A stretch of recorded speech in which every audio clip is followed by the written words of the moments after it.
Hello friends, एक बार फिर से आप सभी का स्वागत है मेरे यूट्यूब चैनल में। आज मैं आपसे डिस्कशन करूंगा technical terms used in engine. Engine के अंदर जितने भी टेक्निकल टर्म्स यूज होते हैं उनके बारे में जो मैं आज आपसे डिस्कशन करूंगा। जैसे कोई भी पार्ट्स होता है, वस्तु होती है, उसका अलग अपना ही नाम होता है। वैसे ही इंजन के अगर हम इंजन को आसानी से समझना चाहते हैं, पढ़ना चाहते हैं, तो हमें क्या है, जितने भी उसके टेक्निकल टर्म, जो भी इतने टेक्निकल नेम है उसके, वो हमें पता होना चाहिए। उनका क्या पर्पस है, उनका क्या है, तो उनके बारे में जो मैं आज आपसे डिस्कशन करूंगा। सबसे पहले है टीडीसी। तो टीडीसी का जो पूरा नाम होता है वो होता है top dead centre.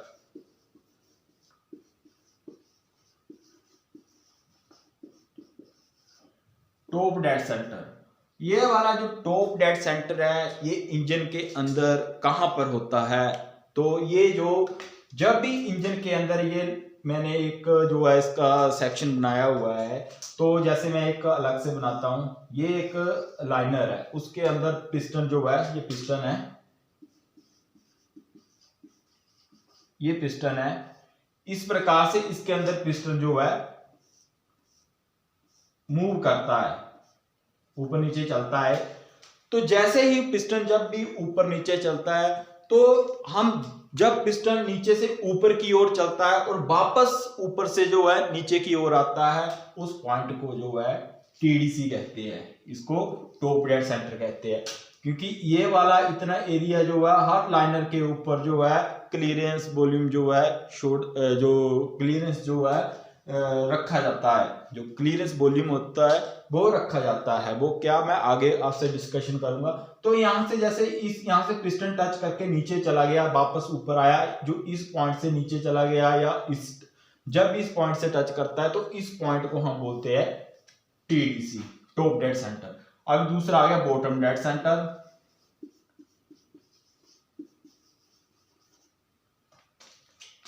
Bottom dead centre,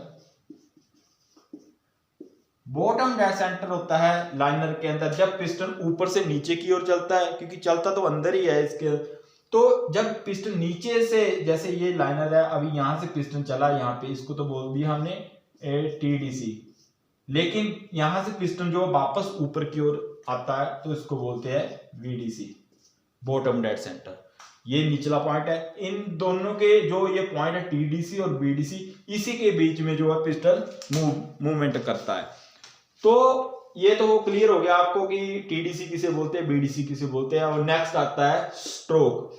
तो स्ट्रोक होता है जब भी पिस्टन इन दो, जितने भी टॉप डेड सेंटर और बीडीसी जो है बॉटम डेड सेंटर, इन दोनों के बीच में जितना डिस्टेंस तय करता है, तो उसको जो है स्ट्रोक बोलते हैं। तो जैसे ऊपर से यहां से चला नीचे, नीचे से ऊपर, मूवमेंट यही चलती है इंजन के अंदर। मैं आगे पूरा इंजन के बारे में आपसे जो है विस्तार में डिस्कशन करूंगा कि स्ट्रोक क्या होता है, कितने प्रकार के इंजन होते हैं। लेकिन हमें जो है टेक्निकल टर्म समझना सबसे पहले जो है बहुत ही जरूरी है।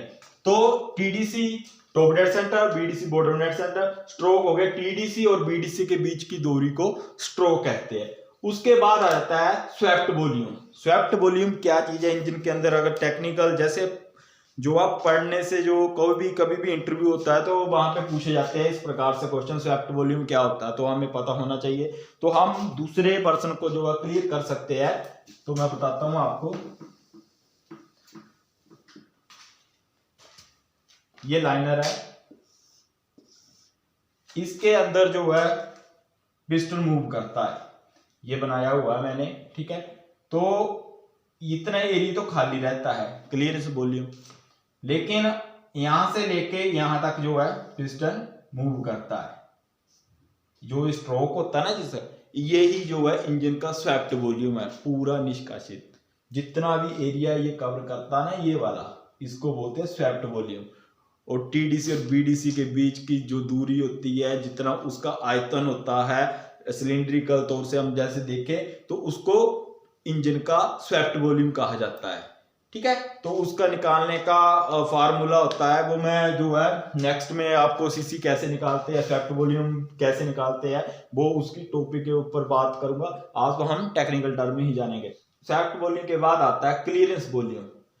क्लीयरेंस वॉल्यूम जो है, जो मैंने पहले बताया था आपको कि ये वाला एरिया जो है, जब भी पिस्टन टीडीसी से जो वापस आता है उसके बाद जो एरिया बच जाता है उसको बोलते हैं क्लीयरेंस वॉल्यूम।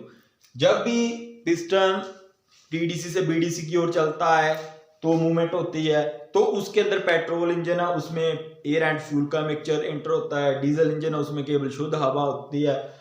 जब उसको कंप्रेस करते हैं ना, जो कंप्रेस करने के बाद प्रेशर बढ़ गया, प्रेशर बढ़ने से जो है डीजल इंजन में जो है जब भी किसी चीज को कंप्रेस करते हैं तो कंप्रेस करने से क्या होता है, उसका टेम्परेचर ऑटोमेटिकली बढ़ जाता है। तो वहां पे जब भी डीजल स्प्रे किया जाता है तो वहां पे आग लग जाती है। तो आगे मैं इंजन के बारे में फुल चर्चा करूंगा आपसे। तो लेकिन हमें ये पता होना चाहिए कि क्लीयरेंस वॉल्यूम होता कहाँ पे है।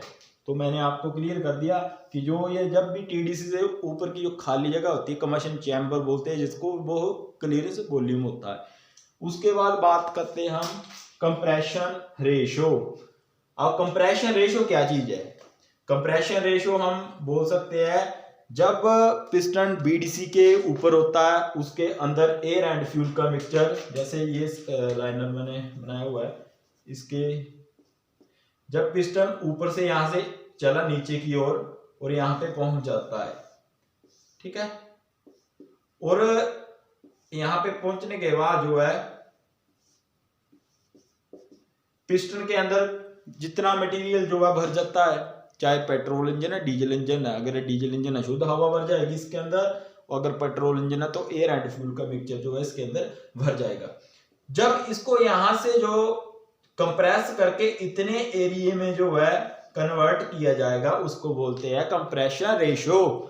कंप्रेशन रेशो हमेशा डीजल इंजन में अधिक होती है, पेट्रोल इंजन में कम होती है। इसका कारण यह है कि अगर डीजल इंजन जो होता है उसमें कंप्रेशन रेशो इसलिए अधिक रखी जाती है कि हवा को कंप्रेस करके ही हीट वहां पे जो है प्रोड्यूस की जाती है। तो इसीलिए जो है डीजल इंजन में जो कंप्रेशन रेशो होती है वो होती है 16:1 से लेके 22:1 तक, और पेट्रोल इंजन में जो होती है 6:1 से लेकर जो है 11:1 तक होती है। पेट्रोल इंजन में इसलिए कम रखी जाती है क्योंकि उसमें अगर कंप्रेशन रेशो अधिक होगी तो एयर एंड फ्यूल का मिक्सचर होगा जिसमें पेट्रोल और हवा होगी, तो पेट्रोल ज्यादा हीट पर जो है स्ट्रोक, पावर स्ट्रोक से पहले जो है वो, जैसे कंप्रेशन में ही जो कंप्रेशन के लास्ट में स्ट्रोक में जो आग लगनी चाहिए उसमें जो है प्री इग्निशन हो जाएगा, पहले लग जाएगी।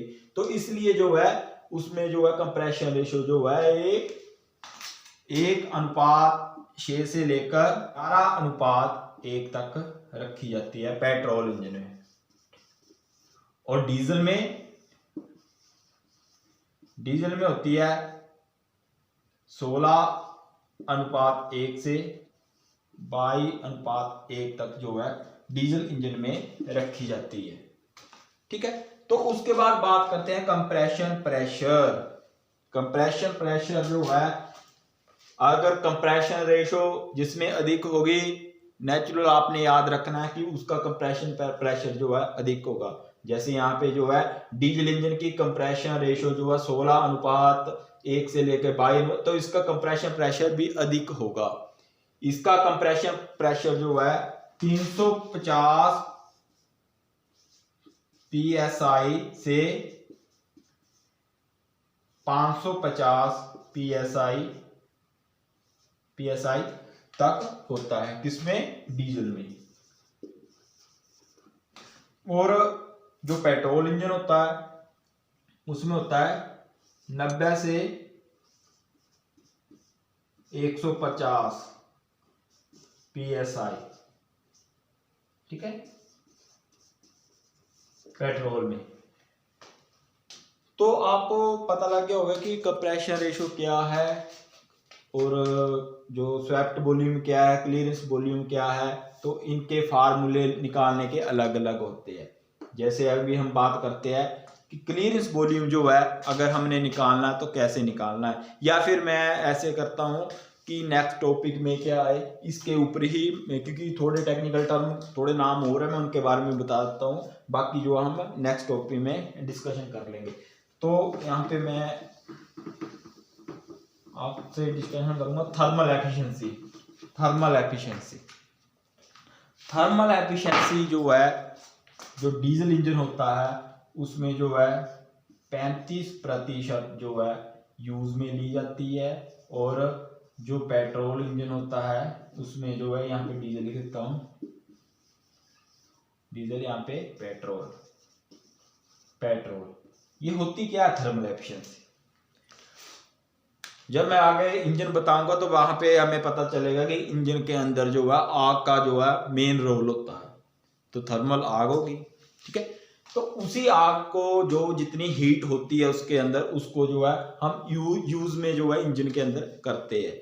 अगर दो पार्ट्स आपस में चलते हैं इंजन के अंदर, जैसे पिस्टन यहाँ पे लाइनर है ये, इसके अंदर पिस्टन चलेगा तो घर्षण जो होगा, ठीक है, घर्षण होगा, तो घर्षण होने के कारण जो है हीट निकलेगी।